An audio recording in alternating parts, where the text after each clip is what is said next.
différents curricula qui sont actuellement développés portent essentiellement sur l'entrepreneuriat, sur la communication, sur les soins de santé primaires et d'autres compétences qu'on appelle les compétences de vie, c'est-à-dire des soft skills qui sont extrêmement importants pour le personnel de santé.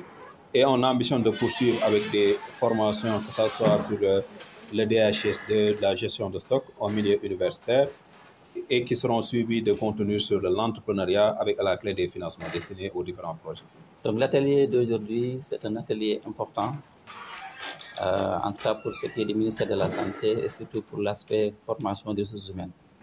Parce qu'on est dans un... Bon, quand on parle de ressources humaines, d'abord le premier pilier c'est la formation. Il faut d'abord former des gens par rapport aux besoins actuels pour que s'ils sortent des structures de formation, qu'ils puissent être opérationnels. Montax, on a en collaboration avec Amref Africa, donc il y avait un atelier qui s'est tenu à Lusaka les 10 au 14 février 2025.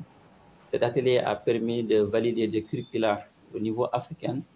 Aujourd'hui, nous sommes au Sénégal pour voir comment valider ces curricula pour un peu les acclimater ou bien les contextualiser par rapport aux besoins sénégalais.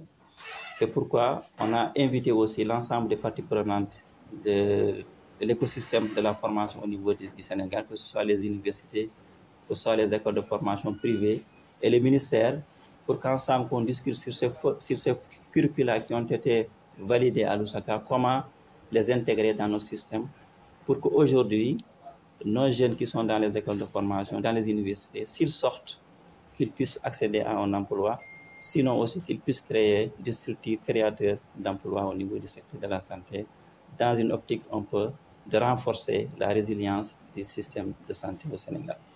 Donc je viens ici pour représenter le doyen Baragaï à cet atelier de validation des curricula de formation. Et je pense que cet atelier vient à son heure. Comme l'a si bien dit mes deux prédécesseurs, le premier atelier a été déjà effectué à Lusaka.